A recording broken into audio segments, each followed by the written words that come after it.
গবেষণায় ভুল করার পরিমাণ কি? ছোট ছোট ভুল আমাদেরকে অনেক বড় ভুলের সম্মুখীন হতে হয়। যেমন আমরা যদি মোবাইলটা আমাদের কানের নিকটে মোবাইল ব্যবহার করি তাহলে আমাদের স্বাস্থ্য ক্ষতি হয়। দীর্ঘ সময় ধরে ব্যবহার করলে মস্তিষ্কের ক্ষতি হয়। শার্টের পকেটে রাখলে হৃদরোগ হয়। প্যান্টের পকেটে রাখলে পুরুষত্ব হানি হয়। হাঁটুর নিচে পকেটে রাখলে ফোন কলের শব্দ শোনা যায় না। এভাবে বিভিন্নভাবে আমাদের মারাত্মক ক্ষতি করে, কিন্তু আমরা বুঝতে পারি না। ছোট ভুল মারাত্মক ক্ষতি। যেটা বলেছিলাম যে প্লেগ গ্রুপ, আগেই বলেছিলাম। তো তারা সমস্ত, হ্যাঁ, প্রথমে তারা কি করেছিল, বিড়াল হত্যা করেছিল, তারপরে ইঁদুর। তারা উপলব্ধি করেছিল যে ইঁদুর হচ্ছে আসল প্লেগ রোগের কারণ, কিন্তু তখন তাদের দেরি হয়ে গেছে। তখন সেখানে অনেক ইঁদুর ছিল, কিন্তু তাদের খাবারের জন্য কোনো বিড়াল ছিল না। তখন প্লেগ রোগটা সমস্ত জায়গায় ছড়িয়ে পড়েছিল। এভাবে অনেক মানুষ মারা গিয়েছিল 1350, 51, 53 সালের দিকে।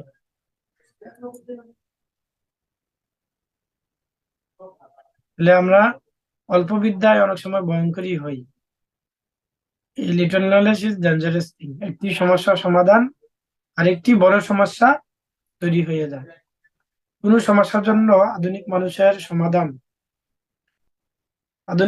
সমাধান কিভাবে আরেকটি বড় সমস্যা তৈরি করে এবং চরমে আমাদেরকে সুখ থেকে বঞ্চিত করে তার একটি উদাহরণ প্রদান করুন।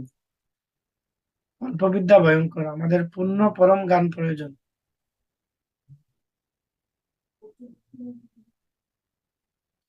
মানুষ মনে করে ভগবান ছাড়া তারা সুখী হতে পারবে যদি তার কেবল টাকা এবং আরামায়েশ থাকে। এটা মিথ্যে কথা। মানুষ এখন আরো বেশি অসুখী হচ্ছে।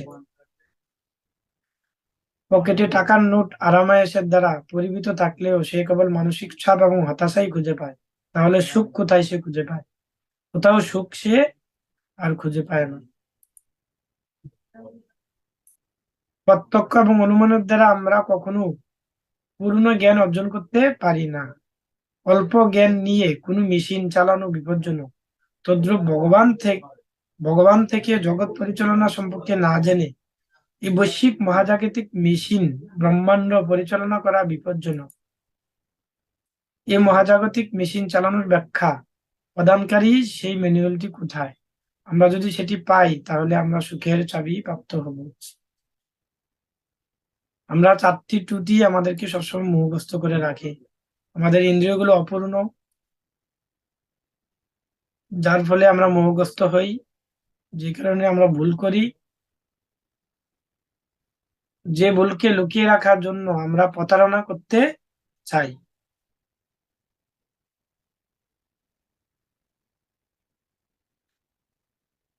অনেক সময় আমরা বুঝতে পারি না যে আমরা কিভাবে, হ্যাঁ, ত্রুটি পূর্ণ সত্যকে জানার জন্য সকল থেকে ত্রুটিমুক্ত হয়ে আমরা কি করব।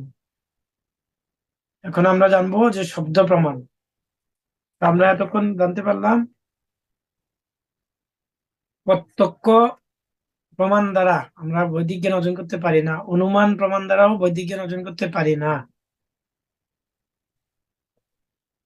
তো এখন আমরা জানবো যে শব্দ প্রমাণ। তার আগে আমরা জেনে নেই যে প্রত্যক্ষ আর অনুমান, এই দুটার একটাতেও আমরা একটা পদ্ধতি অবলম্বন করেও ভগবানকে জানতে পারি না। কেমন? কারণ হচ্ছে প্রত্যক্ষ আর অনুমান এগুলা কল্পনার মাধ্যমে হয়ে থাকে। আমাদের ইন্দ্রিয় যেহেতু ত্রুটি রয়েছে, এজন্য আমরা প্রত্যক্ষ এবং অনুমানের মাধ্যমে সেই বৈদিক জ্ঞান বা পরম সত্যকে উপলব্ধি করার যে জ্ঞান সেটা উপলব্ধি করতে পারি না। একমাত্র আমরা শব্দ প্রমাণের মাধ্যমে সেই জ্ঞান অর্জন করতে পারি। যেমন কুরুক্ষেত্রের রণাঙ্গনে কৃষ্ণ অর্জুনকে উদ্দেশ্য করে তিনি বলেছিলেন, এবং পরম্পরা প্রাপ্ত ইমম রাজর্ষয় বিদুহ সকালেন মহতা যুগনষ্ট পরন্তপ।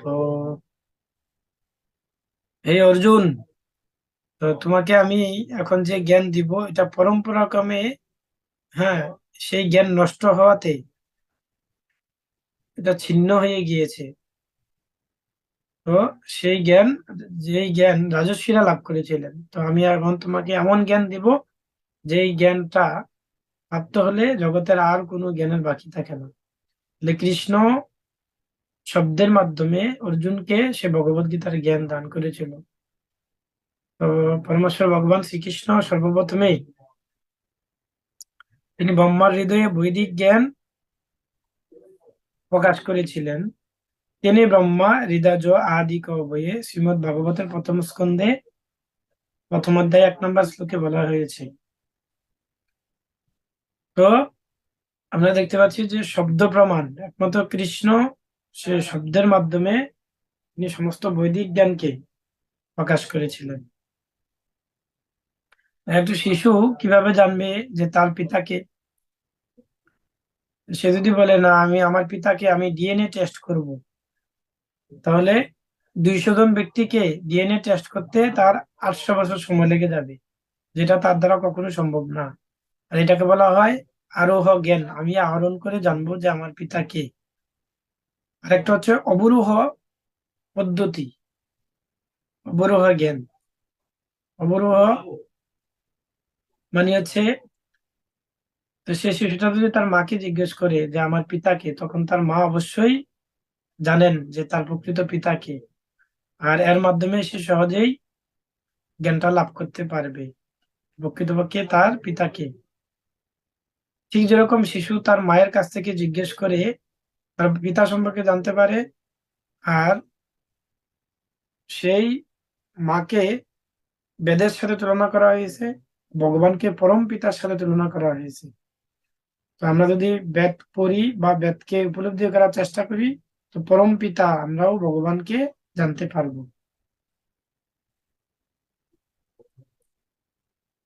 বেদ হচ্ছে মাতা, ভগবান হচ্ছে পরম পিতা। বেদ আমাদের প্রদান করে ভগবত তত্ত্ব জ্ঞান, কেবল সাধারণ জ্ঞান নয়। যেমন জ্ঞানার্জনের জন্য অনেক পদ্ধতি রয়েছে, যেমন স্কুল বা কলেজ থেকে আমরা যখন পড়াশোনা করি, তখন অনুমোদিত কোনো স্কুল, সরকার কর্তৃক অনুমোদিত কোনো স্কুল থেকে আমরা সেই জ্ঞান, বা কলেজ থেকে সেই জ্ঞান লাভ করতে পারি। যেই স্কুলটা বা কলেজটা বা বিশ্ববিদ্যালয়টা সরকার কর্তৃক অনুমোদিত। ঠিক এরকম আমরা বৈদিক জ্ঞান বা ভগবানকে জানার জন্য যে জ্ঞান অর্জন করব, সেটাও আমাদের সম্প্রদায়ভুক্ত হতে হবে। সম্প্রদায়, আমরা আগে বলেছি যে আমাদের 4টা সম্প্রদায় রয়েছে: ব্রহ্ম সম্প্রদায়, শ্রী সম্প্রদায়, রুদ্র সম্প্রদায় আর কুমার সম্প্রদায়। যেরকম আমরা একজন শিক্ষকের কাছ থেকে বা অধ্যাপকের কাছ থেকে শ্রবণ করে জ্ঞান অর্জন করি, ঠিক আমাদের এরকম আধ্যাত্মিক একজন গুরু লাগবেন। আমরা ভগবানকে 3 রূপে জানতে পারি। সেটা ভাগবতের প্রথম স্কন্ধে 2য় অধ্যায়ে 12 নম্বর শ্লোকে বলা হয়েছে যে ভগবান সম্পর্কে, যে আমরা ভগবানকে কিভাবে উপলব্ধি করতে পারি। তো ভাগবতমের প্রথম স্কন্ধ 2য় অধ্যায় 11 নম্বর শ্লোকে সেটা সম্পর্কে বলা হয়েছে। বদন্তি তত্ত্ববিদ তত্ত্বম যৎ জ্ঞানম অদ্বয়ম ব্রহ্ম ইতি পরমাত্মা ইতি ভগবান ইতি শব্দতে। যে যা অদ্বয় জ্ঞান, এক এবং অদ্বিতীয় বাস্তব বস্তু, জ্ঞানীগণ তাকেই পরমাত্মা পরমাত্মা বলেন। সেই তত্ত্ববস্তু ব্রহ্ম, পরমাত্মা ও ভগবান এই ত্রিবিধ সংজ্ঞায় সংজ্ঞায়িত বা কথিত হন। অর্থাৎ ভগবানকে 3 রূপে জানা যায়: ব্রহ্মরূপে, পরমাত্মা রূপে আর স্বয়ং ভগবান রূপে। তো এই 3 রূপে আমরা ভগবানকে জানতে পারি সেই সঠিক সম্প্রদায় যুক্ত থেকে এবং সঠিক গুরুর মাধ্যমে। যেটা আমরা আগেই বলেছি যে সদ্গুরুদেবের কাছ থেকে আমরা যখন জানবো ভগবান সম্পর্কে, তখন আমরা পূর্ণরূপে সেই ভগবানকে জানতে পারবো। তো ব্রহ্ম উপলব্ধি হচ্ছে আংশিক উপলব্ধি, পরমাত্মা উপলব্ধি হচ্ছে তার চাইতে আর একটু ভালো উপলব্ধি, উন্নত উপলব্ধি। আর ভগবান উপলব্ধি হচ্ছে সর্বোৎকৃষ্ট। ভগবানকে জানতে গেলে অবশ্যই আমাদেরকে কি করতে হবে? একজন সদ্গুরুদেব, যেরকম স্কুল কলেজে একজন অধ্যাপক বা শিক্ষক রয়েছেন যার কাছ থেকে আমরা জড়জাগতিক জ্ঞান অর্জন করে থাকি, ঠিক এরকম সেই তিন তত্ত্বকে, সেই তিন তত্ত্বে, যেমন ব্রহ্ম, পরমাত্মা এবং ভগবান, তো ভগবানের এই তিনটা রূপ, এই তিনটা রূপের মধ্যে ভগবান হচ্ছে স্বয়ং সম্পূর্ণ রূপ।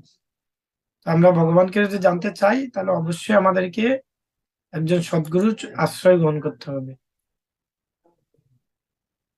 প্রামাণিক গ্রন্থ ভগবদ গীতার মতো বৈদিক সাহিত্য, যেরকম স্কুল কলেজে গেলে আমাদের গ্রন্থ রয়েছে বা বই পড়ি আমরা, ঠিক এরকম আমাদেরও বৈদিক শাস্ত্রে আমাদের সেই ভগবদ গীতার মতো বৈদিক সাহিত্য, বেদ, গীতা, পুরাণ, রামায়ণ, ইতিহাস, পুরাণ, এগুলা রয়েছে। যেটা আগে বলেছিলাম যে কৃষ্ণ প্রথমে তিনি ব্রহ্মার হৃদয়ে ভগবদ গীতার জ্ঞান প্রদান করেছিলেন। পরমেশ্বর ভগবান প্রথম সৃষ্ট জীব ব্রহ্মার হৃদয়ে বৈদিক জ্ঞান প্রদান করেন। তিনি ব্রহ্মা হৃদয় আদি ক বইয়ে। সৃষ্টির শুরু থেকে গুরু শিষ্য পরম্পরা দ্বারাই এই বৈদিক জ্ঞান নেমে এসেছে। তো সেই পরম্পরা আমাদেরকে কিভাবে যুক্ত থাকতে হবে? আহ, এটা হচ্ছে যে আমরা এখন একটা মোবাইল উপমা ব্যবহার করব, যে উপমার মাধ্যমে আমরা বুঝতে পারবো যে আসলেই এই সমস্ত বৈদিক জ্ঞান গ্রহণ করার প্রক্রিয়াটা কি। যেমন একটা মোবাইল সেট এবং মানব দেহের মধ্যে এখন আমরা তুলনা করব, যে